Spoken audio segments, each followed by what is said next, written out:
This is an oral history interview with Robert Dinerstein, December 10th, 1991 at the Park Forest Public Library.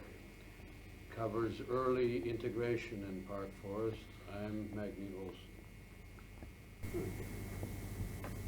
Olson. What we need to talk about, I think, is the early experience of the village and the people in the village with what comes to be regarded as integration. You were very much involved in all of that, I think, particularly in the 1950s and, of course, in the 1960s as well. Both from your position on the Board of Trustees and then as President of the Board and with the Human Relations Commission. Maybe we should start first with, how that Human Relations Commission got going and who might have been involved in that. The commission was established as a result of an outside event, a race riot in Cicero, and an action by the then president of Park Forest, Henry Deach. This would be very early in the 50s. Oh yes, this was 50 or 51. And he recognized that while Cicero and Park Forest were physically remote and in every other way remote from each other, that the pattern of behavior that was exhibited, the disgraceful pattern of behavior that was exhibited in Cicero could very well have be repeated here. And so we needed to take some steps to avoid that kind of a disaster, and for that purpose he proposed to the Board of Trustees that a Commission on Human Relations be established. And it was, and people were appointed to the commission, and it existed still. As a matter of fact, there's still a Commission on Human Relations. It's evolved. Was that a common reaction to the Cicero difficulty? No, I think about the only village? Park Forest was probably the only one. Yeah. In the years, first few years after that action, there were no blacks living in Park Forest. There were Orientals. At this time, the single-family homes were being built and sold. There were Oriental families living in the rental area. The townhouses were then all rental. Still ACB. All by the developer. But it was believed that sales were not made to Orientals. And one of the Orientals who did not purchase or was not able to purchase a home was Harry Tashima, who was very active on the Unitarian Social Action Committee. And Harry had a house built for him. There were several blocks south of Sauk Trail for so-called custom homes. Those old streets. No, this was on, well, I guess it is Osage. I lived there, Oakwood. Yeah. No, it was really just Osage and Oakwood. Yeah. And Harry bought a lot and had a house built for himself. On Oakwood Street, that was the only way at that time that Harry could buy a house. At that time, there certainly was not a predominant attitude in the community that was favorable to the idea of blacks living here. Yeah. How do we know that? Well, we know it because it was, first of all, if you're on the south side of the city of Chicago and knowing the history of residents, race relations in the city of Chicago, one would expect that the pattern would be very similar attitudes. The evidence, we had occasions when we would hear complaints that a visiting black would have been discriminated against in a public place or by people in the village, even village personnel, police, People visiting Park Forest. Visiting in Park those Forest, areas. yes. So the general attitude was, if the police saw a car containing blacks, where it would be stopped and asked why they were in Park Forest. Suspicion, animosity. Right. And it would be about the same thing that would happen, certainly at that time, I don't know about today, if a car containing blacks was driving around in the Bridgeport area, Yeah. near the City. stockyards.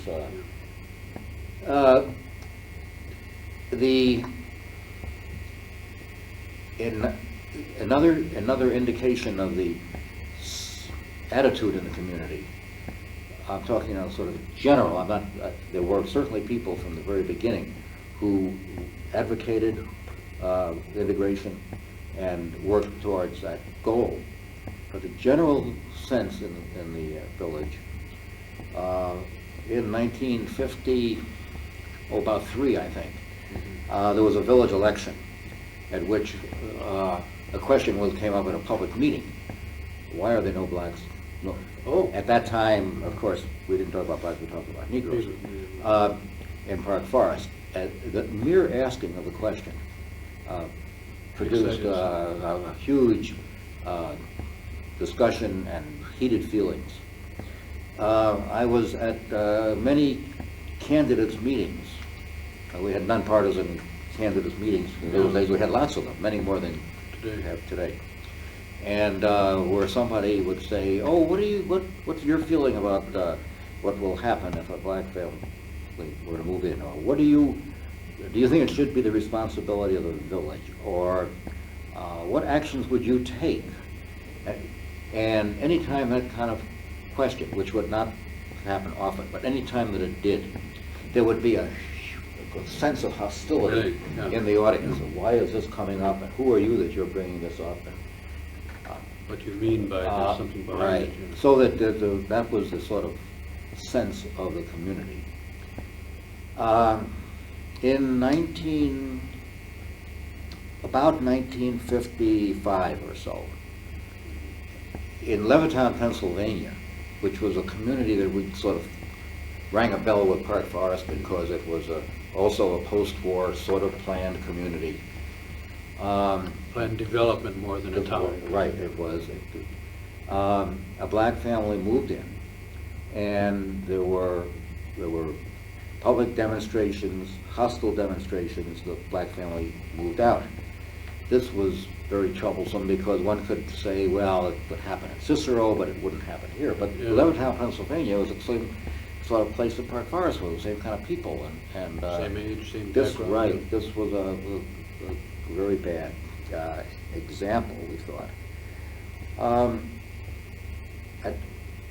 By this time, I was village president, and began to take a more active role in the activities of the Commission on Human Relations. And we talked about the significance of the Levittown event. Mm-hmm. And one of our members, one of the members of the Commission, was the then village chaplain. In the early days in Park Forest, the Protestant denominations bound together under the Council of Cooperating Denominations, I think it was called, employed a person as chaplain to Not work. all of the Protestant denominations. Right, not but most. And that's what led to the United Protestant Churches that we have in Park Forest. And the first chaplain was Lineberger. And that's right. Hugo Lineberger was the first chaplain. And in that position, he had a kind of a community-wide status. And he did a lot of things besides the acquisition of property and the building of churches. He also was a man who was responsible for the community council, which was a very important organization for a few years. And then after he left, he was succeeded, again appointed by the Council of Cooperating Denominations by a man named Hughes, Joseph Hughes. And Joe was on the commission. Oh. And we talked at a meeting of the commission. I was not a member of the commission, but I was village president, about the Levittown incident, and he said that he thought he could find somebody who might have been there and might shed some light. Might have been at Levittown. At Levittown. When it happened. So He in fact did. There was a man named Alfred Kramer, who was for the National Council of Churches. He came to a meeting here and met with the commission, and perhaps I was there, but I don't remember if the Board of Trustees total was there. But at any rate, he had been at Levittown. He'd had quite a bit of experience in the interracial matters, and had witnessed the events in Levittown, and on the basis of that, he had some very, very important things to say to us about what went wrong, why the Levittown thing became a disaster, what he thought a community should do to avoid that kind of thing.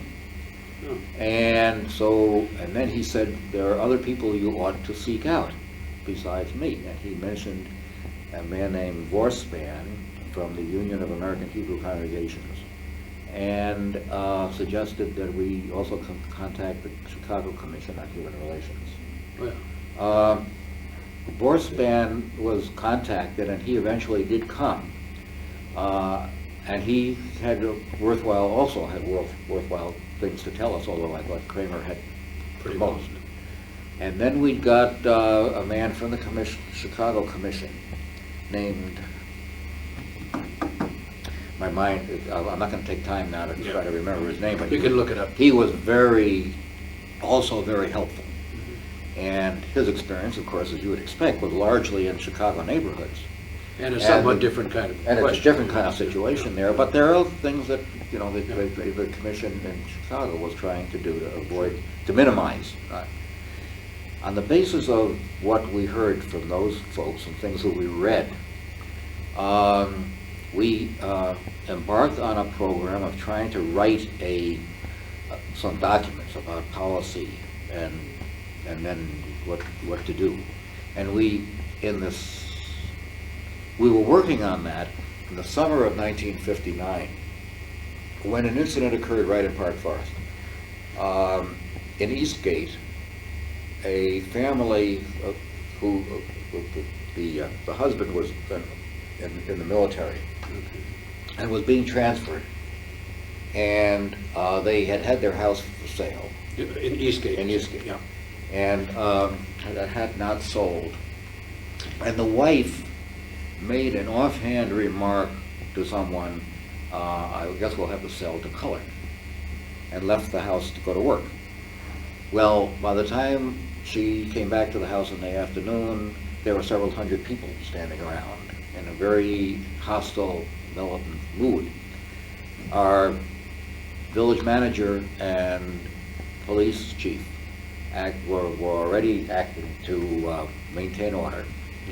And we got past that, but that simply said to us on the commission, on the Board of Trustees, look, we're working on this thing.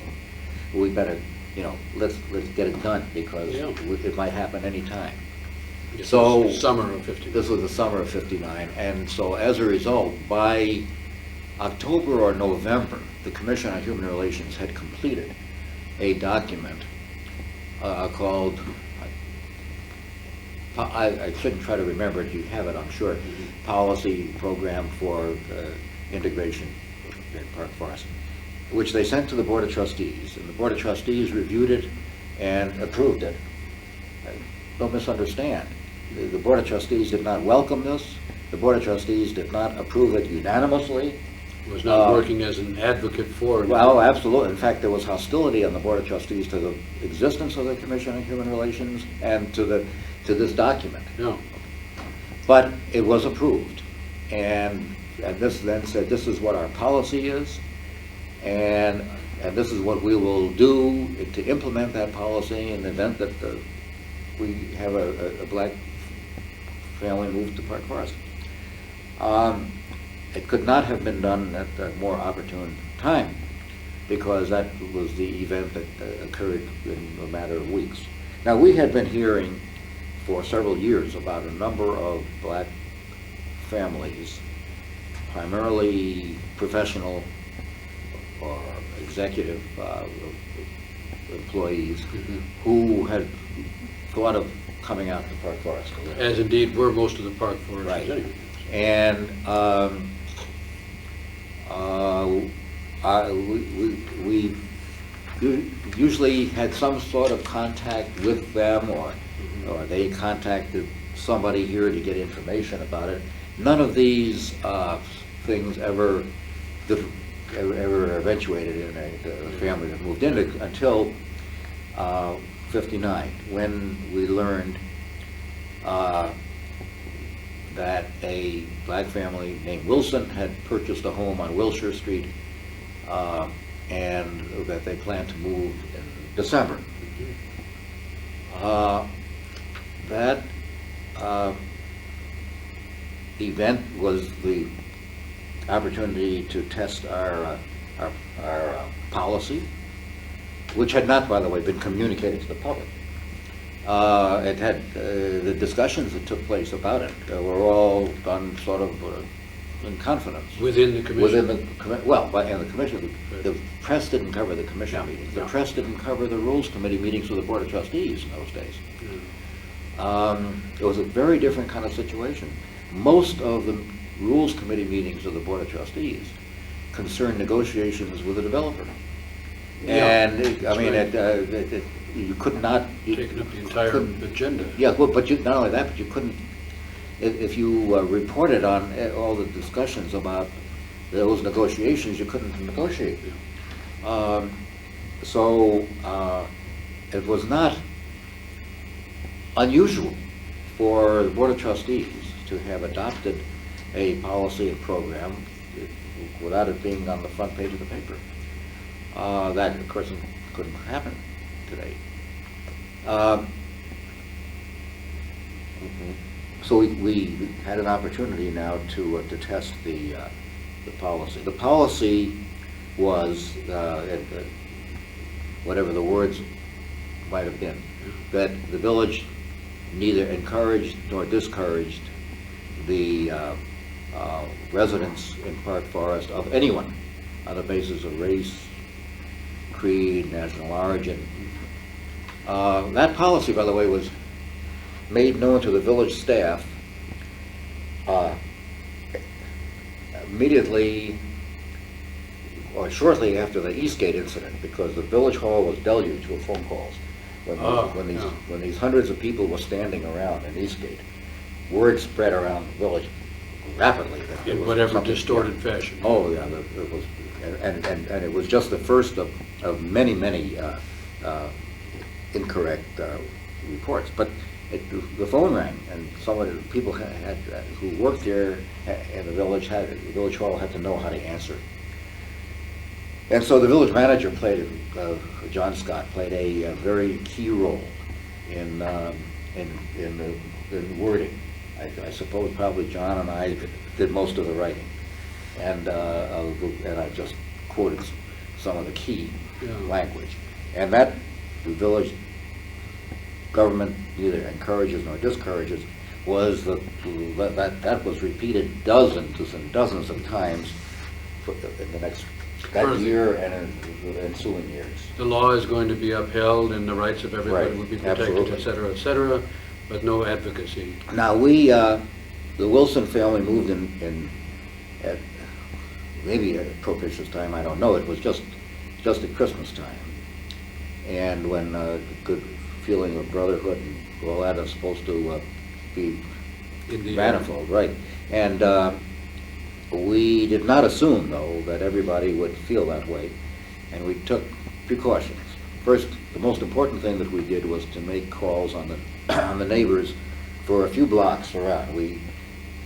For that purpose, we engaged members of the Board of Trustees and the Commission on Human Relations, who went in pairs. We were strongly, and what we're doing is the things that I'm reporting here are simply a reflection of the advice that we got from the people who had been in these other situations. Yeah, they said go in pairs. No, never go alone. Yeah. Why? Because inevitably, people are going to say, "Well, he said this or he said that," and you'll be just one person against a whole family or neighbors or something. One person's word. You have to have it more than one. And what was your reaction then? What kind of reaction did you get when you visited these homes? Oh, you name it. We had people who said, well, I'm glad you came by to tell me. And then they might say, it doesn't make any difference to me. Or they might say, I'm glad you came by to tell me. I'll put my house up for sale tomorrow.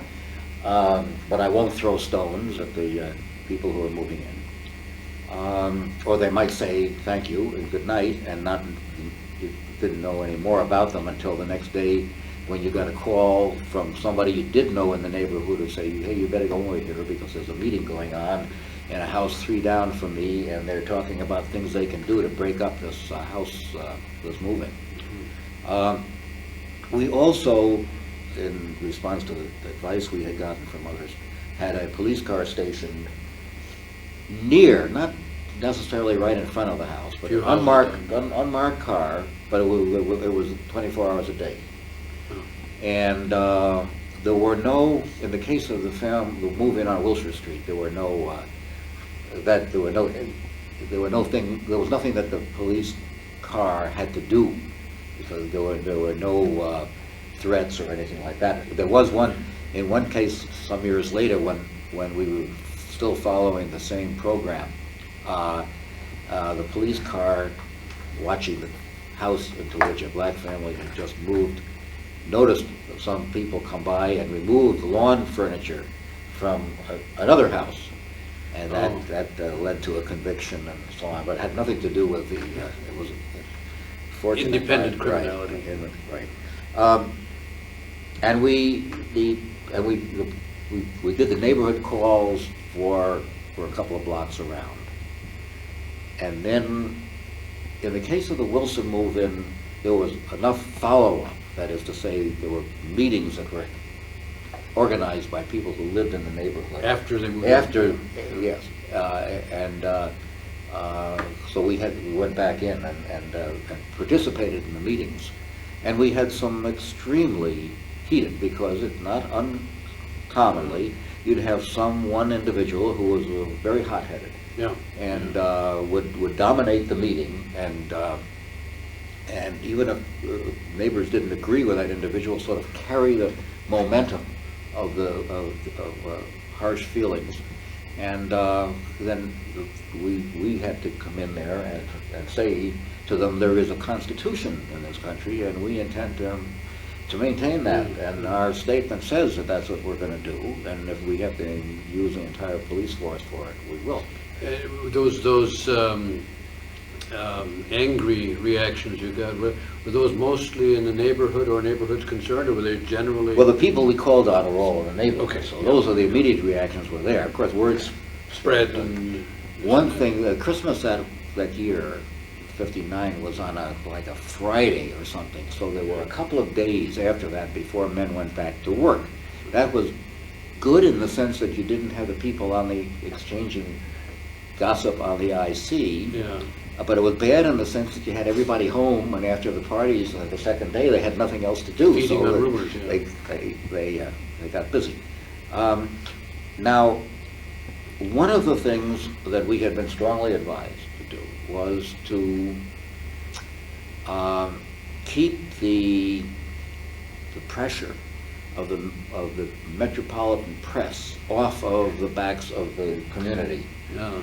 Because you might have a peaceful situation that is going along well in terms of maintaining law and order, but if the reporters start calling up and asking a lot of questions, and they might find somebody who's going to give them something that they can grab onto as a quote for a headline or something like that, that will bring a lot of pressure on the community. And things could be misleading and inaccurate. Oh, absolutely. So but that you had to do this positively. You could not just sit back and say, well, we won't tell anybody. Or ask somebody to cancel a story. What you had to do was you had to go to the editors of the then 4 Chicago papers and tell them what was going on, who you were, what your authority was, and tell them that you were not trying to keep anything away from them, but ask them not to initiate this as a story. Yeah. And I was the one who was told to make these because I was village president. Yeah. I mean, if I said I'm chairman of the Commission on Human Relations, that would have meant absolutely nothing No, to them. But I was a mayor, you know, Sure, and so sure. it carried some weight. It was on a holiday weekend. And it was Christmas Eve. Yeah. I will never forget. I called the editors of the Tribune and the Sun-Times and the American, and what was the fourth Daily one? News. Daily News, right.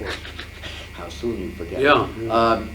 And I got every one of them. You know, I was impressed with the fact that they sure worked long hours, because when Yeah, in everybody, their offices. everybody home enjoying Christmas with their family, and these guys are all at work, and they all, without hesitation, said that they would cooperate. Now, the most interesting thing was that the editor of the Tribune, which was by far the biggest paper, Yeah.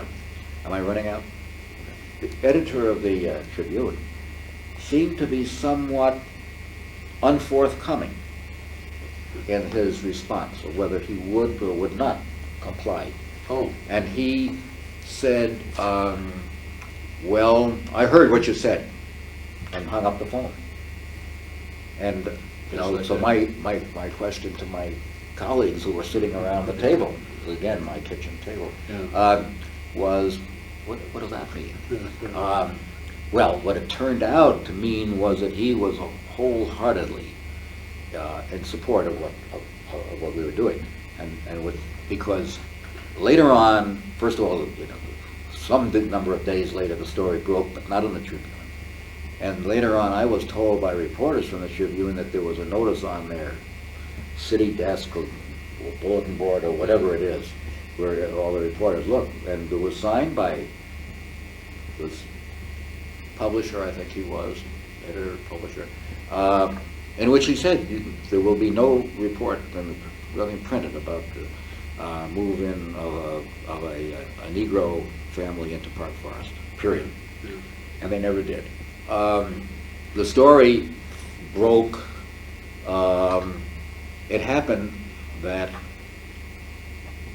there was no meeting of the Board of Trustees because of the holiday. Yeah.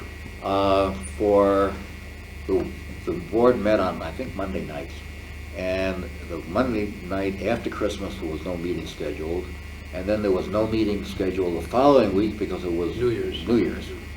And it was at that time that I got a call from, right at New Year's, I got a call from one of the papers, I think the Sun-Times, that said that Time magazine was going to break the story, and they had their editor said that they simply had to go through with printing what they knew. It had just come to them. And right, and so he said, I want you to know that we're doing it. And I said, well, thank you. And I immediately called the other three papers and told them that the Sun-Times was going to break the story. And interesting was that the Trib and the Daily News said, well, we think they're making a big mistake, but if they're doing it, we're going to have to run the story too. And you know, you don't interfere with the press. I said to, I think the morning it was the Sun-Times was going to be out first, and the Trib, I guess. Yeah, 2 more. And I asked if they could share with me anything about the story they were going to run. And one of them read to me a lead paragraph that he had written. And I was shocked, because the sense of it was that the village manager in Park Forest had arranged for this black family to move. Oh. We had been accused during this 10-day period when we were making neighborhood calls of doing exactly that, which of course was not the case. But here they were putting it in their lead paragraph. So I called the editor and told him my concern. He says, well, it's in the you know, in type. It's in type already. They run papers. But he says, I agree with you that that's not correct, and we'll stop it. So for that edition of the Sun-Times, there were some, I don't know how many hundreds of copies that were printed with that lead in, and I never saw one, but I know that it happened. At any rate, when that broke, many people in Park Forest who did not live anywhere near the Westwood area found out about it. That's the first Yeah, they the heard first about that they it. knew. Yeah. And then, everything blew. And then that was, a couple of days later, was the first meeting of the Board of Trustees. It's a week or so after New Year's. Right, and I went to that. We anticipated, because of the number of calls that we got. Is there a board meeting tonight? What time does it start? That there was going to be a mob, and the village manager arranged to have uniformed police up on the platform, because it's just a sort of, this is going to be an orderly meeting. At Village Hall. At the Village Hall. Now, it was funny. At that moment, we were having a big hassle with the developer, as usual. This had to do with the platting of the rental area and the covenants that were there to maintain the open spaces. Yeah. And there were people who felt strongly, one side or the other, about that. And that had been going on for some time. Oh, yes, right. So in this audience, there was absolutely jammed. The room was jammed from the beginning, front to the back, standing all around. We had people there who were raising hell about the black family that had moved in, and the village's role, and what are you going to do about it? And then there were people who were raising questions about the covenants on in the rental area plat.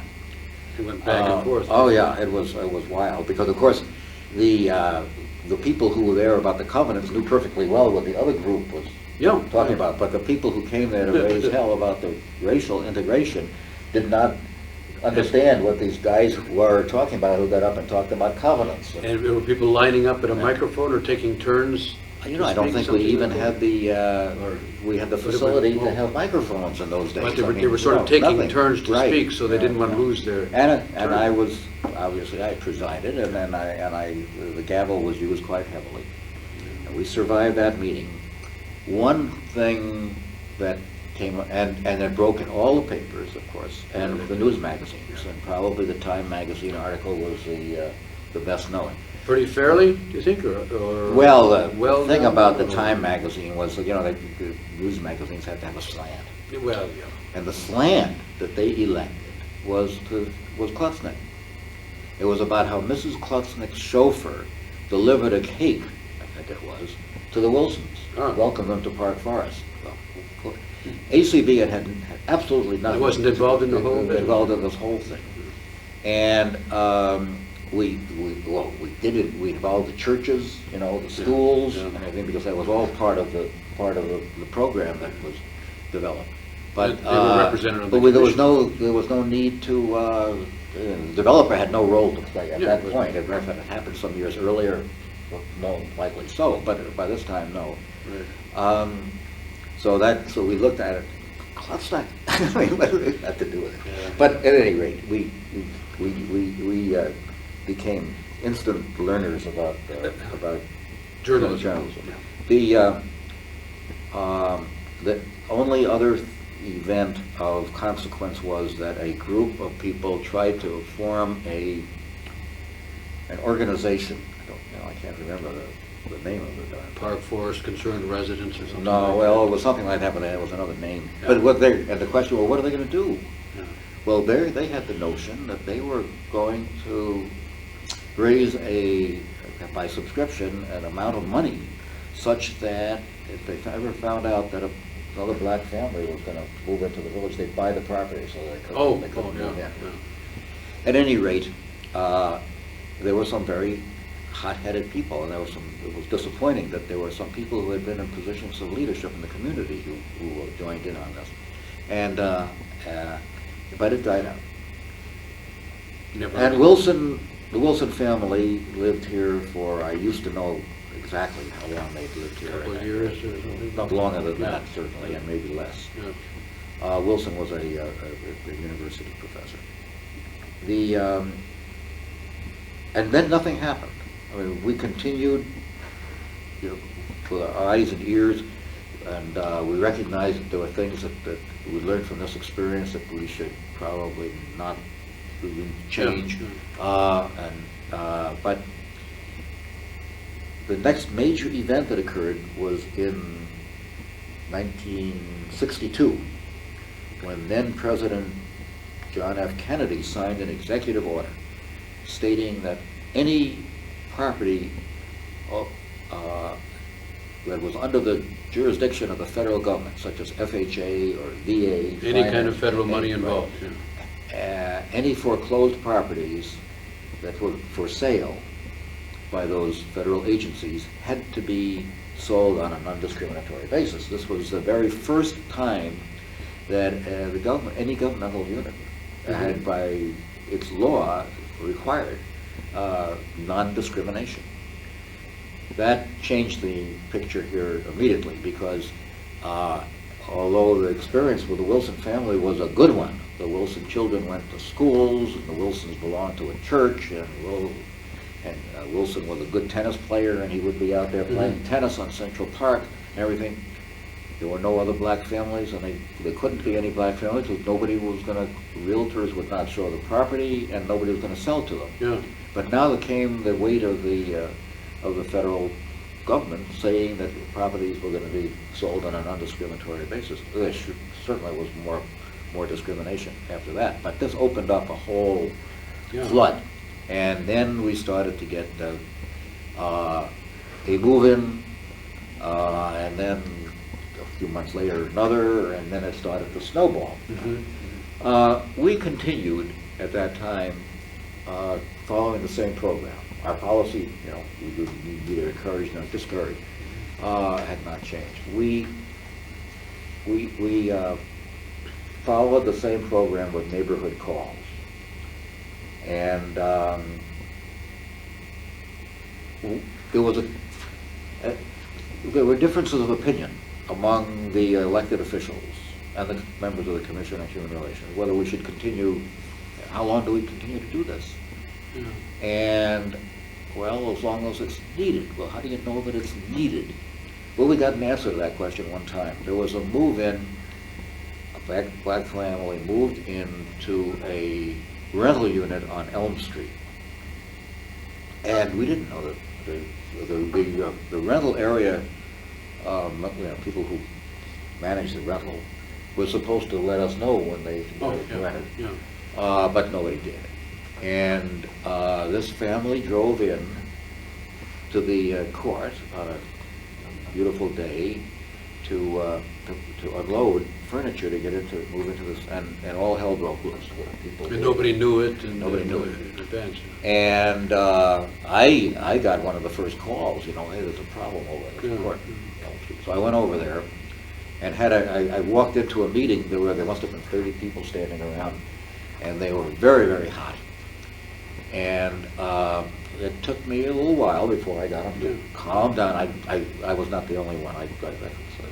I don't remember. I think maybe Ruth Skaggs went for me. But at any rate, we got them calmed down. And it was interesting at the end of the whole thing when they finally calmed down and said, yes, okay, we understand the village policy and we think it's right. And they said, it's too bad you weren't here before. If you'd called here before the family moved in, none of this would have happened. And of course, the trouble with it happening is that in the heat of the emotional response, people today might say, why was there an emotional response? At that time, in the heat of that emotional response, people said things that they regretted. And once having been said, why, it made it very difficult to patch up relationships.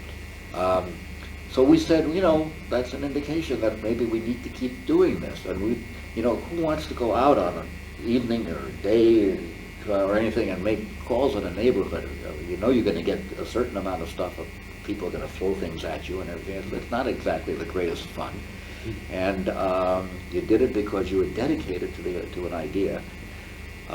We had people who said, yes, but you didn't make neighborhood calls when I moved in. I'm not. That's just because I'm not black. Well, that's true. And that's another story. In time, of course, it was done. In time when late 60s? Or? Yes, well, sort of middle 60s, when we had about 100 black families that moved in. One of the interesting things was that from the very beginning, we were urged that you try to avoid clustering because it gives the impression of, as you find in the city, of a whole neighborhood going black. That had been the traditional Chicago pattern. Right, and we did not want, it's not that we're trying to keep blacks from having black neighbors, that we're trying to avoid that business about a whole block going black. And this was particularly true in the very beginning, because when the first few families moved in, there were all kinds of wild stories. People came up with things that you would not believe about. I heard that some black organization has bought 40 houses over here, and it's all going to be, I mean, things that did not exist in reality. So we took steps as we could to try to discourage one black family from moving in right next door or something like that. But on the other side of the coin, one of the most favorable things that could happen that would persuade people that, maybe this is okay, this is not like the city, was when a black family would move out of a house and be replaced by a white. Because in the city that never happens. And that indicated that we really had open housing. Well, I think that's pretty much the story of how things got started. There lots of human interest things that went on. I've heard all kinds of stories about experiences people had in those years, and there'll be opportunity to talk about those things some other time in another place, perhaps. But I think this kind of nicely sets the record as to what officially transpired and what the actions of the commission were and the Board of Trustees, and you as very much involved in all of that.